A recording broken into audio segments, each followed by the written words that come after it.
Hablemos de economía ahora porque hoy se conoció el dato final a propósito de la evolución de la economía durante todo el año 2023. Sí, es un crecimiento bajo el que se está registrando en el año, 0,4%. Luis Custodio, ¿cómo anda? Bienvenido, Luis. ¿Cómo les va? Buenas noches para todos. Sí, con el cuarto trimestre de 2023 se cerró la información a propósito de las cuentas nacionales del año 2024. Cerramos prácticamente que todos los datos económicos del año anterior a partir de esta información. Vamos ya a los primeros datos generales a propósito del comportamiento de la economía.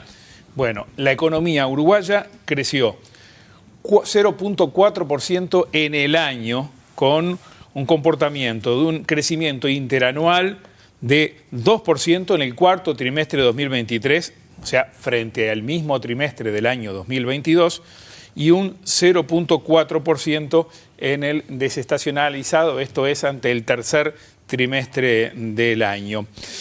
Nos habíamos acercado bastante al comportamiento del último trimestre del año y una estimación de todo 2023. Eso fue a partir, recordarán ustedes, del estimador mensual hace 3 semanas. En la placa siguiente vamos a recordar ese indicador mensual de actividad económica, que es un estimador en definitiva.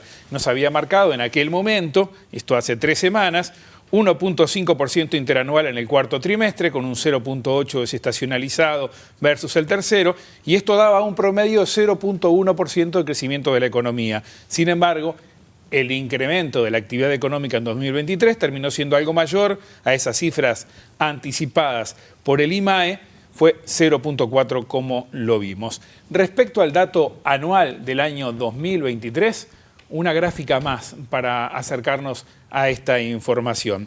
El crecimiento económico del año en relación con 2022 es el saldo, es la penúltima barra que ustedes ven allí, 0,4%, es el saldo de, por un lado, el inicio de la actividad de UPM, más una mejor zafra 23-24 en el agro, más un buen arranque del año con el turismo, descontando el impulso a la baja de la refinería de La Teja en los últimos meses, la construcción, después que terminó UPM2 y el ferrocarril central prácticamente que ya en los últimos movimientos, y una menor producción hidroeléctrica también por la sequía. El saldo de esto es ese 0,4 que vemos allí, y hay un 3,5 siguiente que es la estimación, la proyección oficial para el año 2024.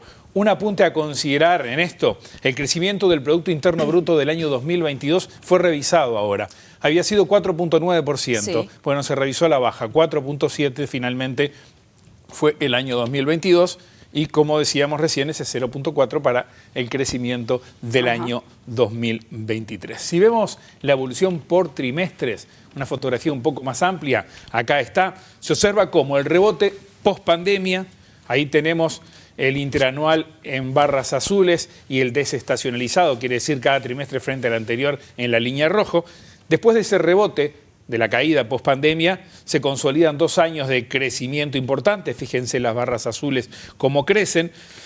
A fines del año 2022 comienza a debilitarse y luego 2023, sobre todo con la sequía que hace lo suyo, vemos un crecimiento que es relativamente, o mejor dicho, claramente pobre de la economía. El repunte interanual, esa barrita azul más chiquita, la última que se ve allí, en el último trimestre permitió que el dato anual fuera positivo, décimas, pero positivo al fin, si no pudimos tener un año de caída en 2023 si no hubiera sido por este empujoncito del final. Ahora vamos a desagregar por actividades para conocer un poco más acerca de qué movió hacia dónde la economía. La siguiente placa nos permite ver algunos de estos sectores de actividad del lado de la demanda.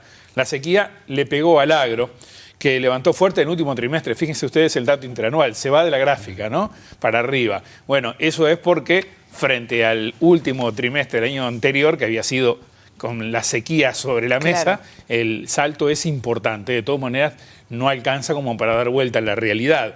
En la industria tenemos efectos contrapuestos. Comenzó a operar UPM2, pero hubo parada en la refinería. Los datos a propósito de las actividades primarias, que es el agro, terminan siendo un crecimiento del 5% anual, y en el caso de la industria manufacturera una caída de 1,5 puntos porcentual aproximadamente. Veamos 2 actividades más después de las actividades primarias y de la industria, es el caso de la construcción y el comercio. Bueno, la culminación de UPM2, como decíamos antes, y el Ferrocarril Central, golpeó a la construcción, que cierra con una caída de más del 5%, claro, ¿sí?, en el año, en el acumulado. Y el comercio, comercio y servicios, hay una leve recuperación, es de 1.2% aproximadamente, tomando en cuenta todo el año. Otra forma de mirarlo, más allá de esta información que veíamos ahora por el lado de la demanda, es esta, en estas gráficas que vienen ahora. Desde el punto de vista, entonces, de lo que nos entregan el consumo, la inversión, 2023, el dinamismo lo lideró el consumo privado, 3.6% de crecimiento en el acumulado, pero fíjense ustedes cómo se fue comportando en cada momento.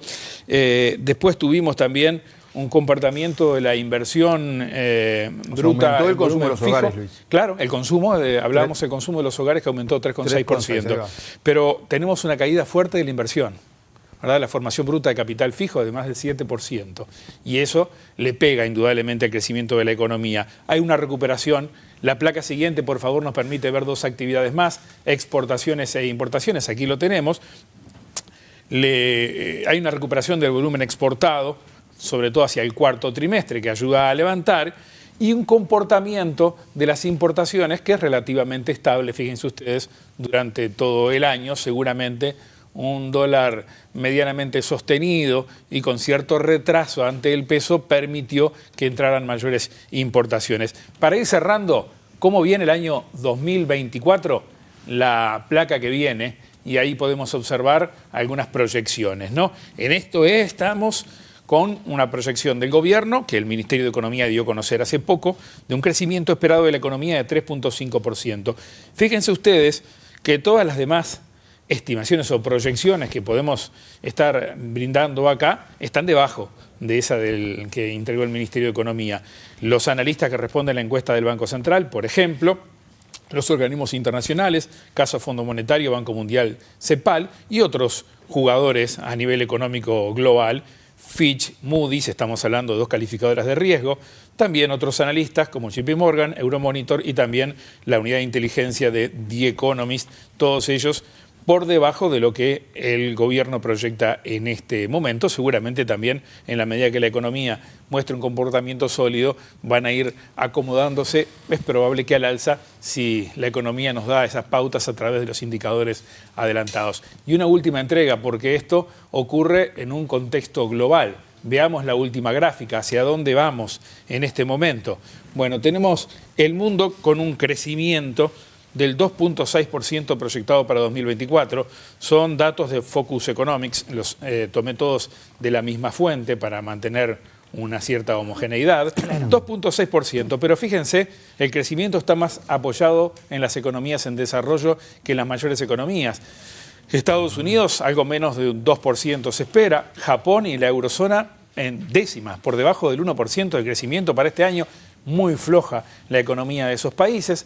En cambio, los países en desarrollo, tirados por India y China, aunque China crece casi que la mitad de lo que nos acostumbró durante mucho tiempo a crecer, son los que tiran. Dentro de esos países en desarrollo, América Latina, con un crecimiento promedio de 1.6%, con Paraguay a la cabeza, con Uruguay, ese 3.2 es respecto a lo que informa Focus Economics, 3.5 proyecta el gobierno, crecimientos más moderados para Chile y Brasil y un decrecimiento de 2.7%, redondeado en 3% para Argentina dentro de nuestra región. Luis, me llama la atención, ¿por qué crece tanto Paraguay? Paraguay viene creciendo, tuvo un efecto rebote fuerte también, un año que no creció bien. Ajá. Ahora hay evidentemente una comparación que lo ajusta al alza, pero además ha venido con buenos resultados. Soportó la sequía, claro. Ahora este año no la tiene un esquema productivo bastante parecido al nuestro también, va a ser una buena temporada. Un apuntecito más, claro, para irnos. Dije que con esta información se cerraba todo el panorama de los indicadores de la economía 2023. En realidad no, falta un dato más y es muy relevante. La pobreza en el año 2023. Y eso lo conoceremos el lunes 1 de abril y lo vamos a estar comentando acá. Por supuesto, te esperamos, Luis. Muchísimas Perfecto. gracias por el aporte, como siempre.